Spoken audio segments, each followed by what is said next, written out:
Iman, or belief, is founded upon 4 pillars, each of which has got 10 bases. 1. First pillar. It is the knowledge of the essence of God, and it is established upon 10 bases. They are the knowledge and belief that God is existing, eternal, ancient, without form, without body, without length and breadth, without any special direction, occupying no space, the object of vision of the next world, and he is one without any partner. 2. Second pillar.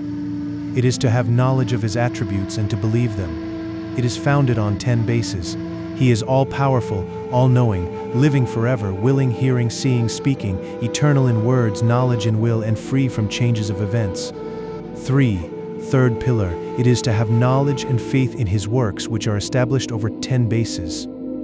They are that men's actions are created, willed, and fixed by God, that he is kind to creatures, free from imposing works beyond the power of men, that he punishes men, does what he wills, that there is nothing obligatory on him, that he sent apostles, and that our prophet was helped by miracles, and that his prophethood will last till the day of resurrection. 4. Fourth pillar. It is to believe in the things accepted on authority, and it is based on 10 things.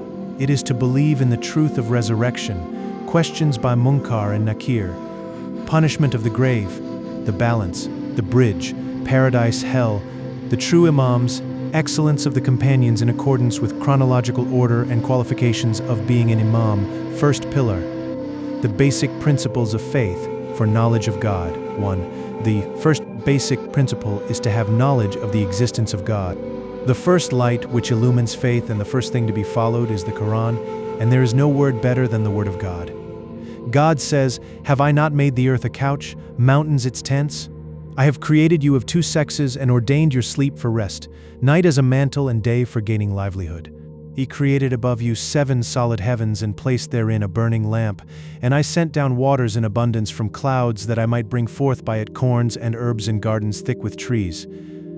God says, "In the creation of the heaven and the earth and in the alternation of night and day, and in the ships which pass through the sea with what is useful to man, and in the rain which God sends down from heaven, giving life by it to the earth after its death, and by scattering over all kinds of earth, and in the change of the winds, and in the clouds that are made to do service between heaven and earth, are signs for those who understand." God says, "Don't you see how God created the 7 heavens one over the other, placed therein the moon as a light and the sun as a torch? And God caused you to spring forth from the earth like a plant. He will turn you back into it again, and will bring you forth again." God said, "Don't you see the germ of life? Is it you who created it, or I? I have decreed death among you, and I shall not be overcome to change your forms and create you what you know not." It is clear that if he who has got a little intellect ponders over these verses and looks to the wonderful creations of the heavens and the earth, he will realize that without a great designer, these workmanships are impossible. The human soul naturally testifies that God exists and that everything is governed by his laws. For this reason God says, "Is there any doubt about God, the creator of heavens and earth?" The prophets were therefore sent by him to call the people towards monotheism. There is no deity but God. They were not commanded to say, "For us there is one God and for the world another God," because such a thing was inborn in their minds from the time of their birth. God said, "If you ask them who has created the heavens and the earth, they will reply, God." God said, "Turn your face then towards the true faith, the natural religion whereon God created men. Therefore there are testimonies of the Quran and human nature which are sufficient proofs. All other proofs are unnecessary, but still we shall prove by the proof of knowledge that God exists." Proof of knowledge. A new thing cannot come into existence without a cause. The world is an originated new thing, and it did not come into existence without a cause. That a thing cannot come into existence without a cause is clear, for such a thing belongs to a certain definite time, and it also comes to our intellect that it comes at a fixed time without precedence or subsequence, because of the urgency of its fixed time. The world is a new or originated thing. Its proof is found in the fact that it is not free from motion and rest, which are the characteristics of every new material thing. Even motion and rest are 2 new originated things, not free from changes. The world and whatever exists in it are originated things. There are 3 matters in this argument. Firstly, a body is not free from motion and rest. It requires no meditation. Secondly, motion and rest themselves are originated things.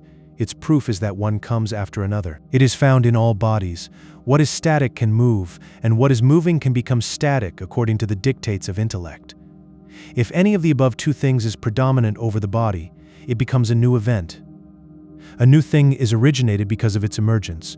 An old thing is distant because of its extinction. If the eternity of a thing is established, its extinction is impossible, as we shall prove it by the subsistence of the creation. Thirdly, what is not free from changes is an originated or new thing, or whatever is not independent of originated things is itself originated. Its proof is that if it were not so, the world before every new thing may change, which has got no beginning, and unless these new things come to naught, the turn for the present new things to come into being would never come.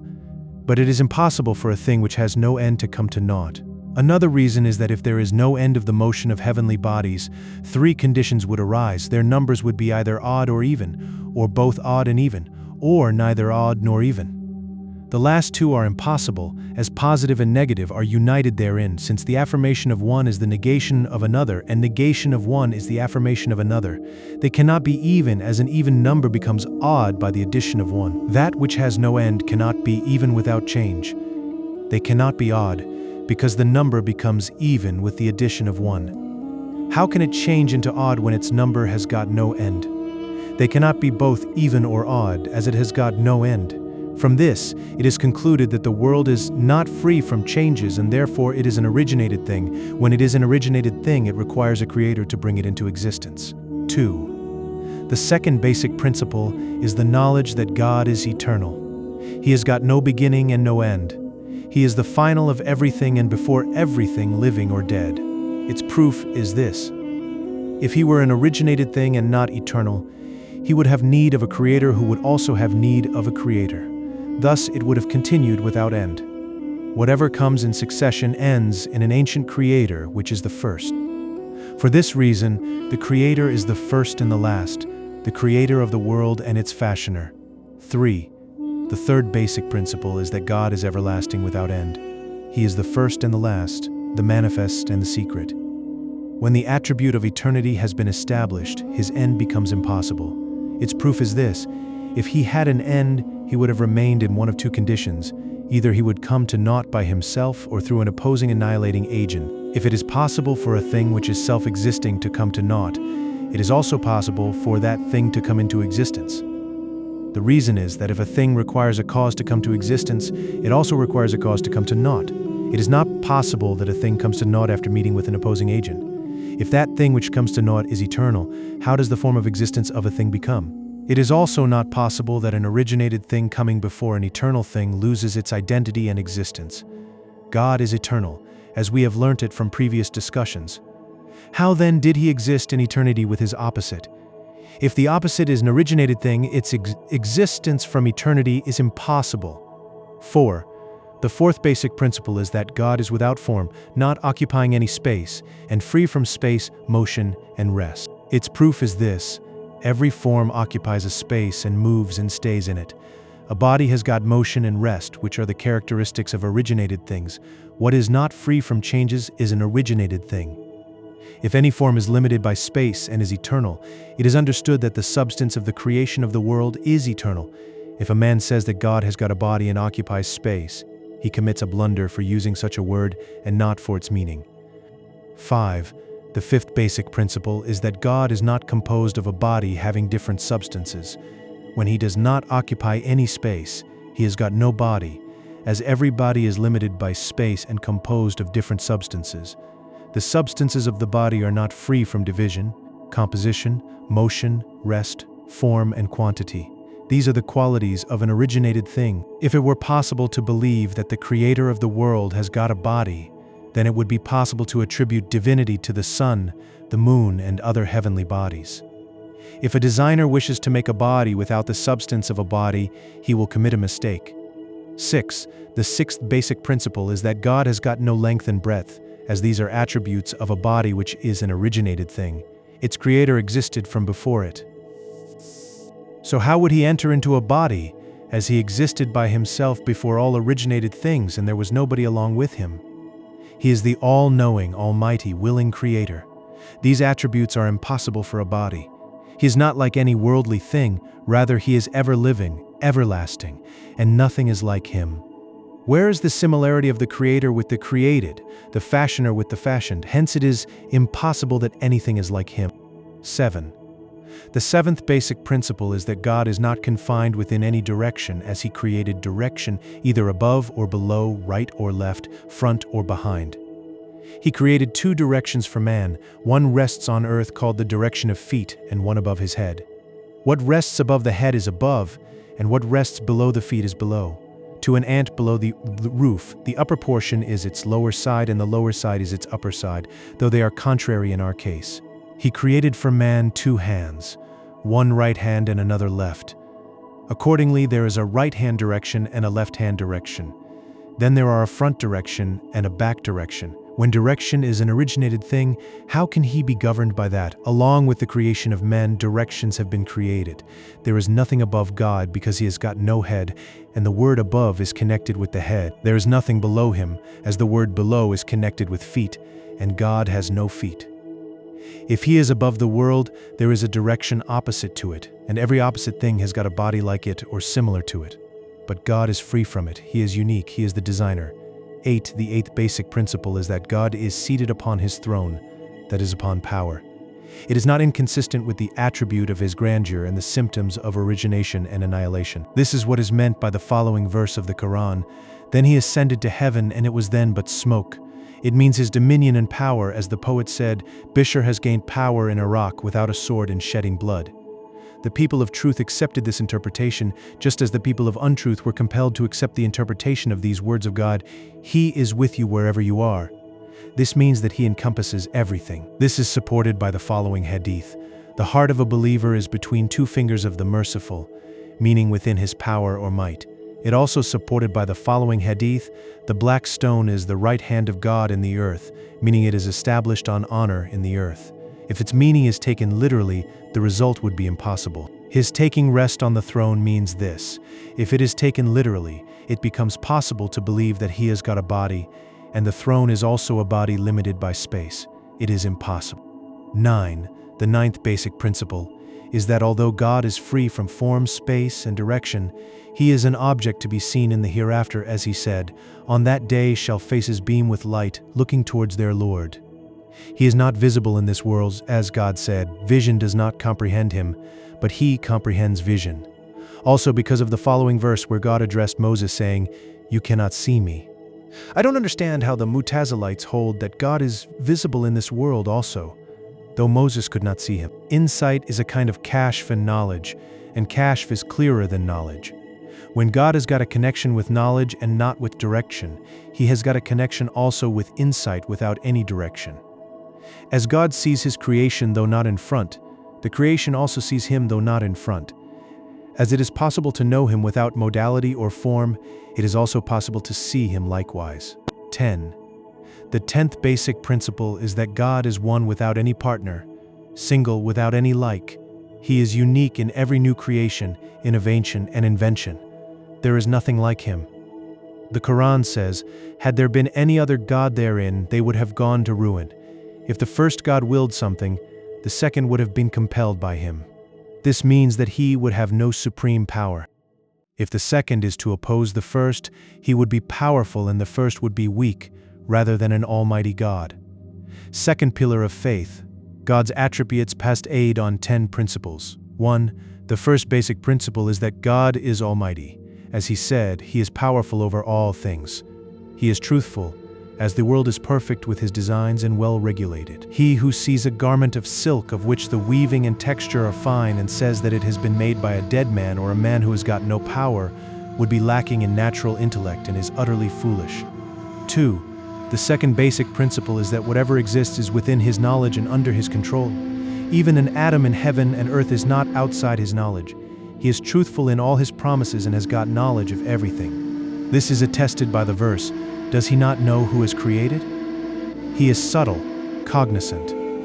Take this proof by your intellect that there is nothing like what he created with wonderful design. This shows the deep knowledge of the designer and wonderful intricacies. He is the end of praise and guidance, as he described himself. 3. The third basic principle is that God is ever living, because it has been established that he has got knowledge and power, and that he has got life. If it were conceived that a powerful and knowing designer is without life, then it is possible also to doubt the lives of animals in spite of their motions and rest. This is the height of foolishness. 4. The fourth basic principle is that every action happens according to the will of God. In other words, every existing thing lives according to his will. He is the original creator and repeats creations, and whatever he wills, he does. When every action happens according to his will, the opposite thing also comes into being according to his will, so power leads his will to two different directions. 5. The fifth basic principle is that God is hearing and seeing, and it is impossible to evade his sight and hearing. He is the bridge of mind and lies secretly in thoughts and reflections. The thinnest sound of the creeping of a black ant on a solid stone in the deep darkest night does not evade his hearing. How will it not be when his sight and hearing are perfect beyond doubt and there is no decrease of this power? How can the power of the created become perfect in relation to the power of God? How can a designer become perfect in relation to the great designer? How can a portion become equal to one whole? 6. The sixth basic principle is that God speaks without words and sounds and letters. It does not resemble the speech of other beings. In reality, his speech is the speech of the mind. Just as speech of the mind has got no sound or words, so his speech has got no sound or words. A poet says, "Speech is of the mind, tongue is the vehicle of mind. He who cannot conceive it is a fool. Pay no attention to one who does not understand that the eternal is that before which nothing existed." Thus in the word Bismillah, the word B precedes S, and consequently S cannot be eternal. God has got a secret for leading some men astray, as he says, "There is no guide for one whom God misguides." Whosoever thinks it impossible that the prophet Moses heard God's words which had no sound or words, it becomes impossible for him to believe that he will see in the next world such a thing as has got no body, though he understands that a thing can possibly be seen which has got no color, body, or size, even though he has not seen such a thing. Similarly, conceive of hearing what is applicable to sight. If you understand that God has got knowledge of everything, understand it also that along with his being he has got the attribute of speech. Understand also that all the words represent his speech. If it is possible to conceive of the existence of the 7 heavens, paradise and hell, all written in a small piece of paper, and that the takdir of men is preserved in the minutest part of the heart, and seen with an eyeball without the things existing in the eyeball, it is also possible to conceive of the speech of God as being read with the tongue, preserved in the mind, written on paper. But the essence of speech does not come down on these things, because if it comes down on paper on account of writing, then the essence of fire would come down on paper on account of its writing and would burn it. 7. The seventh basic principle is that the words emanating from God are eternal along with his attributes. Since it is impossible that he is subject to change, rather, it is necessary that his attributes should become eternal as his being is eternal. He is without change and without novelty. He exists with his attributes from eternity. What is not free from change is originated. Origination is an attribute of the body as it is subject to change, and the attribute of the body is also subject to change. How can the Creator be a sharer with it in the attribute of change? For this, it can be said that he is eternal. His words are eternal, but our words and sounds are new and originated. 8. The eighth basic principle is that his knowledge is eternal. Whatever occurs in his creation is within his knowledge from eternity and not his new knowledge. Whenever any animal is born, his knowledge about it is not new but eternal and ancient.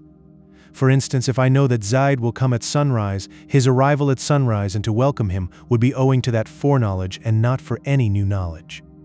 The eternal knowledge of God should be understood in this way. 9. The ninth basic principle is that his will is eternal. His will to make an event at the appointed time has got a connection with his eternal knowledge, because if there is a rise of a new will, it remains confined to the place of the event. If his will rises in another object and not in his being, he cannot will, just as you cannot execute an action which is not in yourself. How can you do it when it depends on the will of another, which again depends on the will of another, and so on to infinity? And there is no end of it? If it is possible for a will to come into being without another will, it would be possible for the world to come into being without a will. 10. The 10th basic principle is that God is wise by his knowledge, living with his life, mighty with his power, willing with his will, speaking with his words, seeing with his light, and hearing. These attributes belong to his eternal attributes. If one says that he is wise without wisdom, his words will be like those of a man who says that he is wealthy without his wealth, learned without his learning, and the object of learning. Learning, the object of learning, and the learned man are inseparable, as murder, the murderer, and one murdered are inseparable. As murder cannot be conceived without the killer and one killed, a learned man cannot be conceived without learning and an object of learning. Third pillar of faith, knowledge of the action of God, involving 10 principles. 1. The first basic principle is the knowledge that every event in the world is his action, creation, and invention. There is no creator of it except he. He well regulated the creation and gave its due power and motion. All the actions of his servants are his creations and keep connection with his power, confirming thereby his words, God is the creator of everything. God created you and what you make. Whatever is your conversation, hidden or open, he truly knows the innermost recess of your hearts. What does he not know when he has created, when he is the subtle, the cognizant? He ordered men to take precaution in their actions, words, secret matters, and thoughts, as he knows the orientation of their actions and gave proof of his knowledge by creating creations. How will he not be the creator of the actions of men when he has got full power without any decrease? His power is connected with the movements of men. All motions are similar and are connected with the power of God. What then would prevent its connection in the case of some actions and would not prevent it in the case of other actions when all are similar? How could animals be independent of the Creator when the wonderful workmanship of spiders, bees, and other animals amaze the wisest and most intelligent minds? Who has got the power of speciality in these creations except God? Then animals themselves do not know of the benefits they produce, so they cannot be called the cause of workmanship. Now think that all creations bow down to one who is the creator of the heavens and the earth. 2. The second basic principle is that God, being the creator of the power of men, does not prevent them from doing voluntary actions by way of acquisition. For God created power and the container of power, choice as well as the container of choice. Power is an attribute of a man, though it is the creation of God and not acquired by man.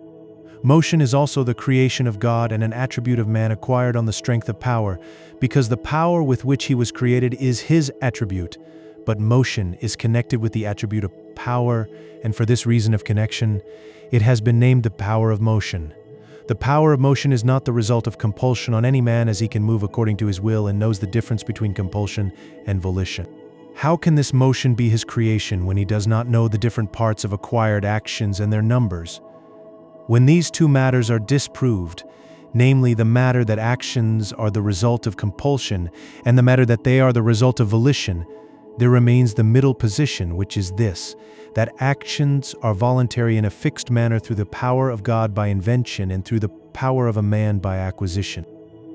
God has no necessity of keeping connection with the container of power in the matter of creation, because the power of God is eternal and its connection with the world is eternal.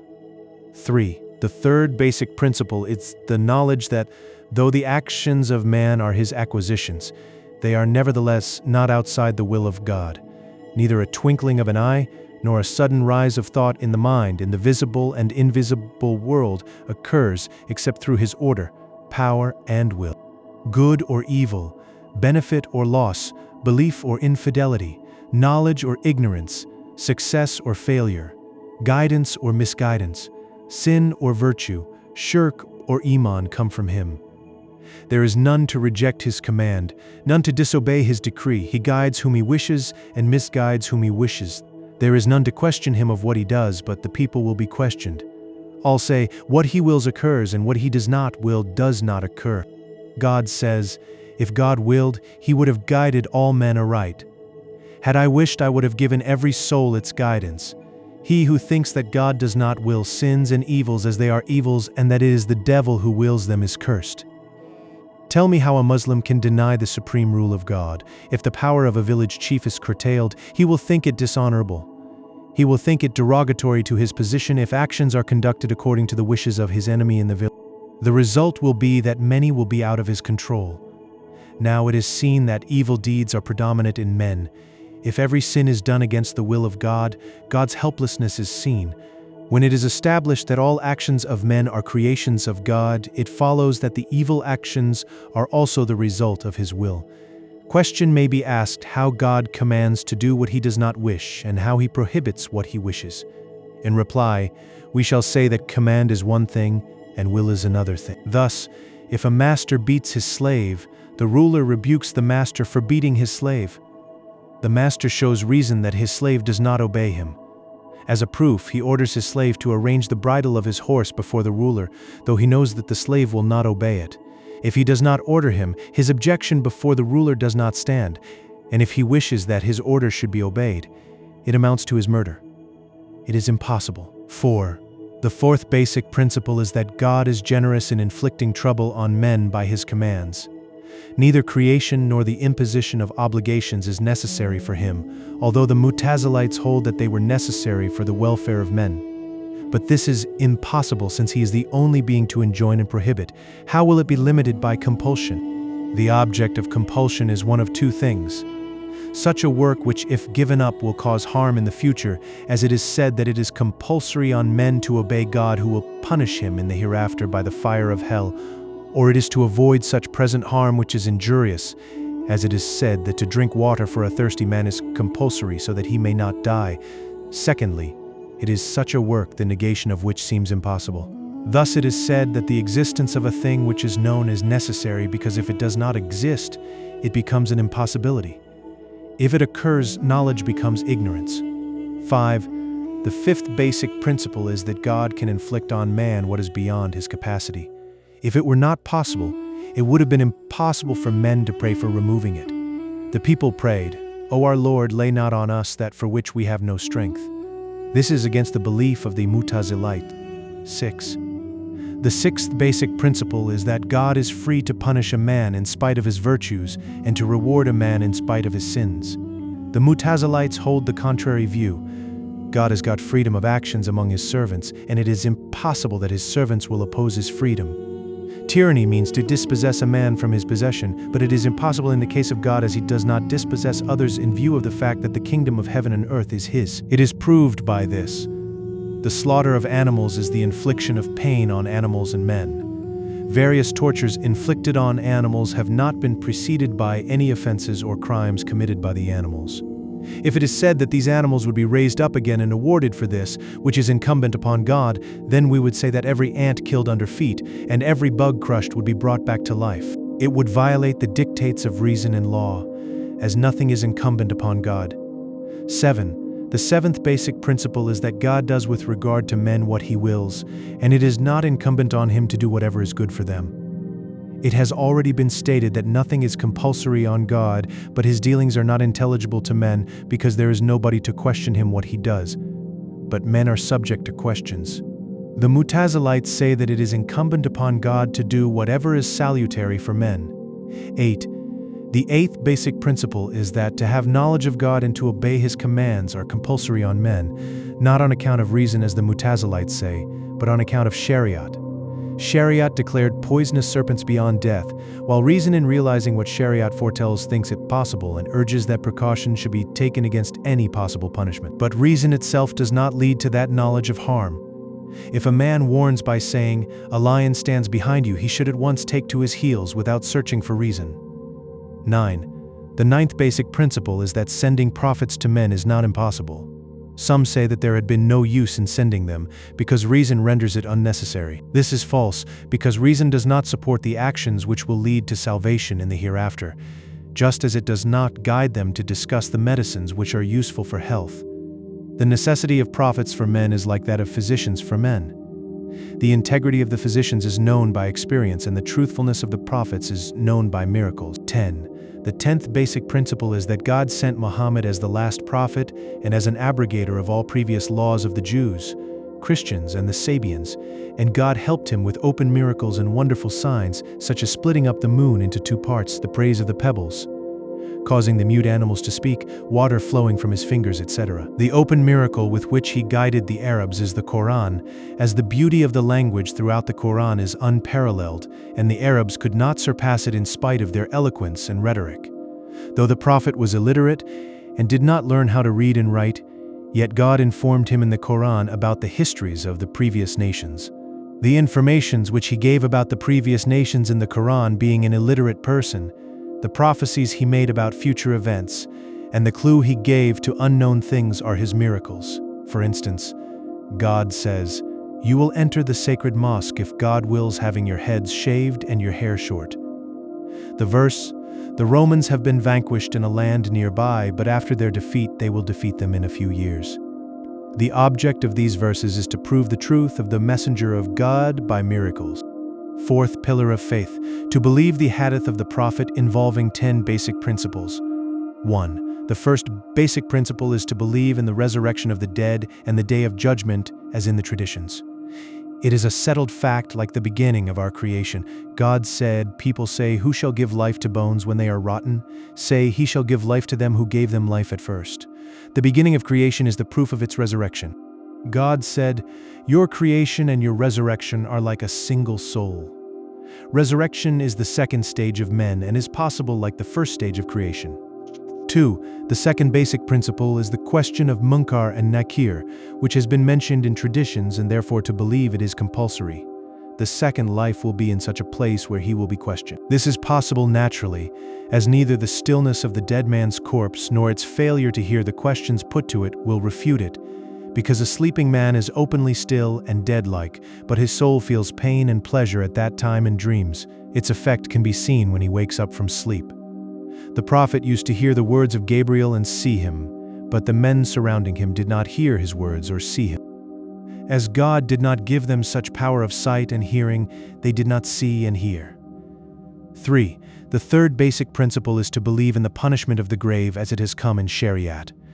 God said, "They will be exposed to me morning and evening, and on the resurrection day. The supporters of Pharaoh will be given severe punishment." This is possible, and to believe it is compulsory. Animals have got special organs to feel pain and pleasure, even though they are eaten by ferocious animals. 4. The fourth basic principle is to believe that the balance is true. God said, "I will set up just balance on the judgment day." God said, "Those whose balances will be heavy will get salvation, and those whose balance will be light will be losers." 5.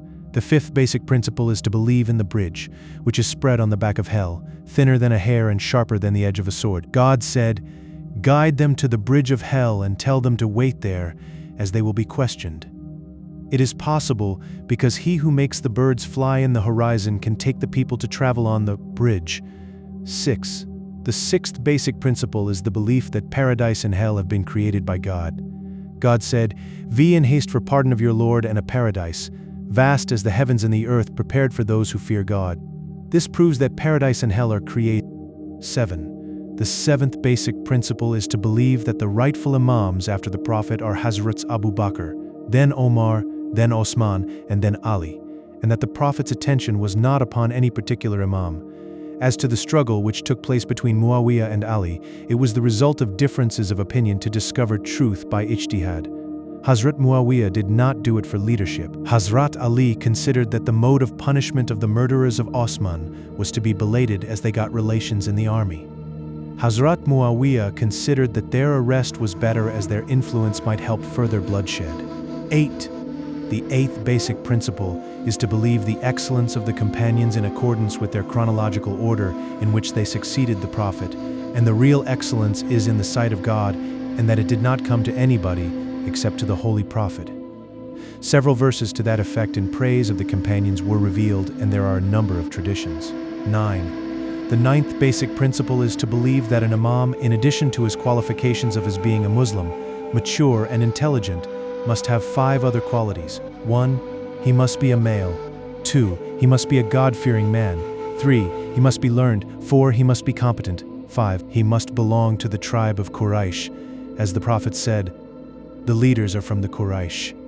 When these qualities are found in a man, he is fit to become an imam or ruler, provided the majority of the people swear allegiance to him.